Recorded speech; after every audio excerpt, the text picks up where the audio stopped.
Ni kwa mara nyingine tena tunakutana hapa mtazamaji kuweza kujuzana yanayojiri katika anga za kimataifa kwa kina kabisa, na nikushukuru sana kwa kuendelea kuichagua Zone Media, na nikuombe kama bado hujaweza kusubscribe basi nikuombe kwa unyenyekevu uweze kusubscribe channel ya Zone Media, lakini sio mbaya hata kulike, kucomment pamoja na kushare ili watu wengine wapate fursa ya kuweza kupata habari kama ambavyo wewe unajipatia kutoka hapa Zone Media. Hapa tunaangazia taarifa kubwa sana pia nayo imetokea kutoka huko nchini Qatar kufuatia ziara ya katibu wa Baraza Kuu la Usalama wa Taifa la Irani Ali Larijani nchini Qatar pale mjini Doha, ambapo katika ziara hiyo kuna mambo makuu matatu yaliyotokea. Kwanza ni onyo kali kwa Marekani kutoka nchini Irani kwa mujibu wa katibu wa Baraza Kuu la Usalama wa Taifa la Irani.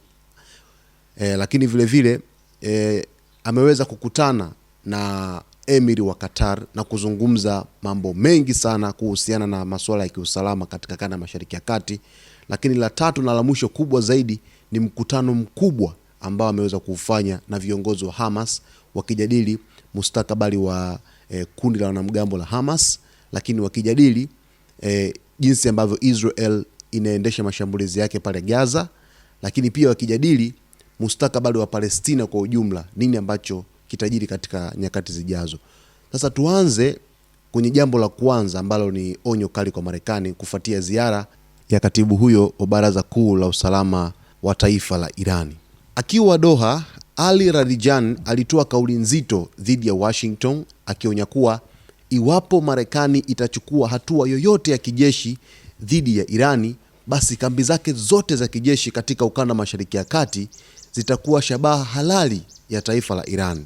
Na nukuu maneno yake, amesema kwamba iwapo Marekani itashambulia, tutalenga kambi zake zote za kijeshi katika eneo hili, alisema Larijani katika mahojiano na vyombo vya habari akiwa Doha, Qatar. Kauli hiyo pia imeongeza joto katika mvutano ambao umekuwa ukijitokeza mara kwa mara kati ya Tehran na Washington, hasa kipindi hiki apacha hivi sasa kuhusiana na mpango wa nyuklia wa Irani. Lakini Larijani huyo pia akasisitiza kwamba Irani bado inaamini katika njia ya mazungumzo ili mradi tu yaheshimiwe na kuzingatia uhalisia wa kisiasa. Akaendelea pia kufafanua kwamba mazungumzo yanayoendelea kati ya Irani na Marekani yanapaswa kujikita katika suala la nyuklia pekee na si kupanuliwa kuhusisha mpango wa makombora ya Irani au sera zake za kikanda, yaani kutoa misaada katika makundi ya kimkakati ya wanamgambo katika ukanda wa Mashariki ya Kati. Na nukuu tena maneno yake, mpango wetu wa makombora hauko mezani kwa mazungumzo. Hakuna aliyeturuzuku teknolojia ya nyuklia, tuliipata kwa juhudi zetu wenyewe, alisisitiza. Lakini pia alieleza kuwa hakuna mazungumzo kuhusu kusitisha kabisa urutubishaji wa uranium, akisema Irani inahitaji teknolojia hiyo kwa matumizi ya nishati na uzalishaji wa dawa, bali sio kama ambavyo Marekani inaona kwamba ni tishio kwa Israel na dunia kwa ujumla. Lakini alikosoa pia upande wa Israel akidai kwamba ni juhudi za kuvuruga mazungumzo kati ya Tehran na Washington. Alisema Israel inatafuta visingizio vya kuchochea vita na kuzuia mafanikio ya kidiplomasia. Na hata kwenye mkutano kati ya waziri mkuu wa Israel Benjamin Netanyahu na rais wa Marekani Donald Trump kwenye ikulu ya White House siku ya Jumatano hapo jana, Trump amesisitiza kwamba yeye analenga sana diplomasia kuliko ambavyo Benjamin Netanyahu amempa mawazo ya vita ichukue mkondo haraka iwezekanavyo. Sasa hilo ni jambo la kwanza katika ziara ya Ali Larijani nchini Qatar, mji mkuu pale Doha. Akizungumza jana na waandishi wa habari, ameeleza ile onyo la Marekani. Kitu cha kwanza ni hicho. Lakini kitu cha pili, amekutana na emiri wa Qatar ambaye ni Sheikh Tamim bin Hamad Al Thani katika mji mkuu wa Doha. Katika mkutano huo, viongozi hao wawili walipata uhusiano wa pande mbili wa kujadili njia za kuimarisha ushirikiano wa kiuchumi na kisiasa. Lakini pia waliweza kujadiliana masuala ya kikanda na kimataifa, ikiwemo hali ya usalama katika Mashariki ya Kati na mazungumzo yanayoendelea kati ya Iran na Marekani. Mkutano wao hao viongozi wawili, yani katibu wa Baraza la Usalama la Taifa la Iran Ali Larijani pamoja na emiri wa Qatar ambaye ni Sheikh Tamim bin Hamad Al Thani, mkutano wao umeonyesha dhamira ya nchi hizo mbili kupanua ushirikiano na kuimarisha uhusiano wa kirafiki. Lakini kwa mara nyingi sana Qatar imekuwa ikijitokeza kama ni mpatanishi katika migogoro ya kikanda. Mfano mzuri tu kwenye vita kati ya Hamas pamoja na Israel, Qatar aliplay part kubwa sana, licha ya Israel kwenda kushambulia Doha Qatar na kuua watu 5 pale, maafisa wa Hamas wakiwa 4, lakini vile vile afisa mmoja alikuwa ni wa Qatar, lakini bado Qatar ikaonyesha ni kwa jinsi gani inashikamana kuweza kuhakikisha kwamba amani katika ukanda wa Mashariki ya Kati inakuwa nzuri na imetamalaki katika ukanda wote. Imekuwa ikijitahidi sana kuita mazungumzo ya mara kwa mara pande zote, kuhakikisha kwamba inawasisitiza wote kufuata masuala ya diplomasia lakini si vita. Sasa Larijani pia alikiri hadharani hapo jana kwamba Qatar ina jukumu chanya katika mchakato wa mazungumzo ya nyuklia, akisema nchi za ukanda huo zina nia ya kuona mazungumzo yanafanikiwa ili kuepusha mzozo wa kijeshi, kwamba Irani pia inatambua ushirikiano wa kikanda katika hatua ya kutatua mgogoro wa kimataifa. Na juhudi hizi za Ali Larijani kwenda Qatar kufanya diplomasia tunaita ile mazungumzo na kuangalia hali ya kiusalama ya ukanda wa Mashariki ya Kati, kinachoendelea kati ya Marekani na Iran, ni hatua njema sana kwa viongozi wa Irani. Inaonekana kabisa kwamba wanatafuta amani kwa kiasi chochote na si vita kama ambavyo Israel imekuwa ikitamani kupitia waziri wake mkuu Benjamin Netanyahu.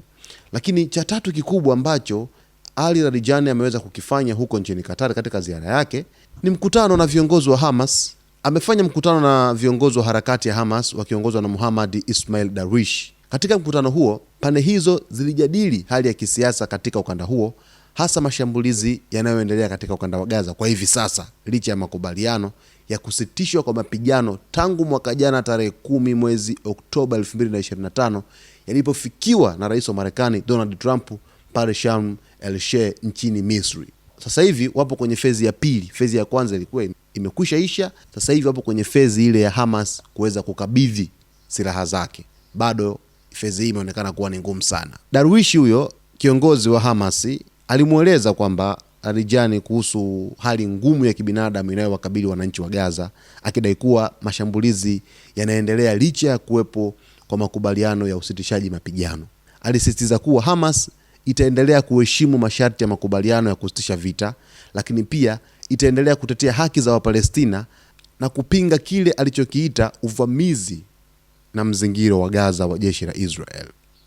Aidha, mkutano huo uligusia hali ya mvutano kati ya Quds na ukingo wa Magharibi, hasa kufuatia maamuzi mapya ya bunge la Israel yanayohusu kuunganisha ardhi zaidi za Wapalestina. Darwish alithibitisha uungwaji mkono Hamas kwa Irani na kulaani shambulio lolote dhidi ya ardhi ya Iran, akisema hatua hiyo inaweza kuhatarisha usalama wa ukanda mzima. Hamas ni mshirika mkubwa sana wa Iran. Ni moja kati ya kundi la wanamgambo ambalo linapewa usaidizi mkubwa na taifa la Iran. Tunafahamu kuna Hezbollah pale nchini Lebanon, kuna Wahouthi nchini Yemen, kuna vikundi vya Kishia kule nchini Syria, lakini kuna hawa Hamas wenyewe kutoka pale pale nchini Palestina katika ukanda wa Gaza na makundi mengine. Sasa wao wamesema kwamba endapo tu Iran itaweza kushambuliwa, basi watakuwa wametangaza vita na machafuko kikanda yanaweza kutokea. Lakini kwa upande wa Larijani alisisitiza kuwa Irani itaendelea kuunga mkono swala la Palestina katika majukwaa yote ya kimataifa. Alipongeza uvumilivu wa wananchi wa Palestina katika kipindi hiki kigumu na kusisitiza kuwa Tehran itaendelea kusimama nao kisiasa na kidiplomasia. Hata kiongozi mkuu Ayatollah Ali Khamenei, kipindi cha uvamizi wa Israel pale Gaza, mashambulizi na kuua raia wasio na hatia, wengi wao wakiwa ni wakina mama pamoja na watoto, Khamenei alikuwa anazungumza kwa uchungu mkubwa, akieleza ni kwa jinsi gani ambavyo haki za Wapalestina zinadhulumiwa hadharani kabisa na taifa la Israel. Kwa kweli ilikuwa ni kitu ambacho kilimuumiza Ayatollah Ali Khamenei, kiongozi mkuu pale nchini Iran. Lakini ziara hii ina maana gani kwa siasa za ukanda wa Mashariki ya Kati? Kwanza ni ujumbe wa wazi kwa Marekani kwamba Iran iko tayari kujibu kwa nguvu endapo itashambuliwa, lakini pia iko tayari kwa mazungumzo ya kidiplomasia. Lakini pili ni ishara ya kuimarisha uhusiano kati ya Iran na Qatar, nchi ambayo imekuwa daraja muhimu la mawasiliano kati ya pande zinazokinzana katika Mashariki ya Kati. Lakini pia tatu ni uthibitisho wa kuendelea kwa ushirikiano kati ya Iran na makundi ya upinzani ya Palestina, jambo ambalo limekuwa sehemu ya sera ya muda mrefu ya Tehran katika eneo hilo. Lakini kwa ujumla pia ziara hii imeonyesha mkakati wa Iran wa kutumia diplomasia sambamba na msimamo mkali wa kiusalama. Tehran inaonekana kutuma ujumbe kuwa haitokubali shinikizo la kijeshi, lakini pia haitafunga mlango wa mazungumzo. Jitihada za viongozi nchini Iran kuweza kufanya ziara za mara kwa mara ili kuleta amani kati yake na Marekani ni jitihada nzuri pia kuweza kuwatembelea washirika ambao wanahusika kwa namna moja ama namna nyingine kutafuta amani, kwa sababu pale Mashariki ya Kati sasa hivi Oman ana host mazungumzo ya nyuklia kati ya Marekani pamoja na Irani. Duru ya kwanza ilifanyika wiki iliyopita, lakini duru ya pili inatakiwa kuweza kufanyika wiki ijayo na ishapangwa tayari, pia itafanyika nchini Oman. Lakini Qatar pia naye wamekuwepo washirika wake ambao wamekuwa wakitoa ushauri kwa jinsi gani maongezi ya amani yaweze kufanyika ili kuweza kuepukana na vita visivyo vya lazima ambavyo vingeweza kupelekea ukanda mzima Mashariki ya Kati kuweza kuchafuka kwa vita. Kwa hivyo viongozi wanajitahidi sana kuweza kutembelea mataifa ambayo yamekuwa ni kipaumbele katika kuleta amani katika ukanda Mashariki ya Kati endapo kunaibuka migogoro au mizozo kadha wa kadha, ili basi kuweza kuneutralize, kulainisha mgogoro uweze kuwa softi, lakini mwisho wa siku mwafaka uweze kupatikana na amani iweze kupatikana katika ukanda Mashariki ya Kati, kwa sababu Mashariki ya Kati ikichafuka, kuna nchi kadha wa kadha ambazo zinaweza zikaingia kwenye vita ambavyo havikulazimu wao kuweza kushiriki katika vita hivyo. Na hapo jana katika mazungumzo kati ya rais wa Marekani Donald Trump pamoja na waziri mkuu Benjamin Netanyahu, mkutano wao ule ambao umefanyika White House kwa saa 3 mfululizo, bado Trump alikuwa amekazia kwamba anatafuta amani iweze kupatikana kati ya Irani pamoja na Marekani. Amelenga zaidi mazungumzo na akamshauri Netanyahu kwamba bwana, hapa ndugu yangu, tusubiri kuanza mazungumzo.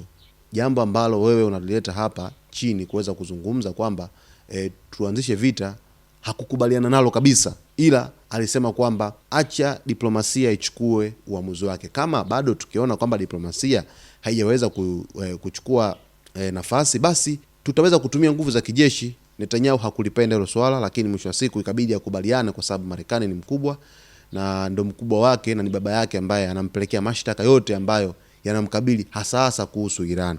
Japokuwa Netanyahu amezungumza kwamba mpango ambao unahusishwa kwenye duru ya pili ya mazungumzo wazungumze kuhusu makombora, lakini vile vile kupunguza ushawishi wa ushirikiano au ushawishi wa kusaidia makundi ya wanamgambo katika ukanda Mashariki ya Kati ambao yanaizunguka Israel karibu kwa asilimia zaidi ya 70. Sasa mtazamaji, kuna mengi sana nimekuambia leo hii nitakuletea. Cha msingi tu ni kuweza kuwa karibu na Zone Media wakati wote tu. Kama bado hujaweza kuungana nasi, basi wakati ni huu, ni kuombe uungane nasi wakati wote, uwe na bando lako la kutosha, watch notification on. Kila taarifa ambayo itakuwa inakuja, basi tutakuletea hapa katika Zone Media. Cha msingi tu ni kuendelea kutuamini masaa 24. Asante sana kwa kuendelea kwa pamoja nasi Zone Media.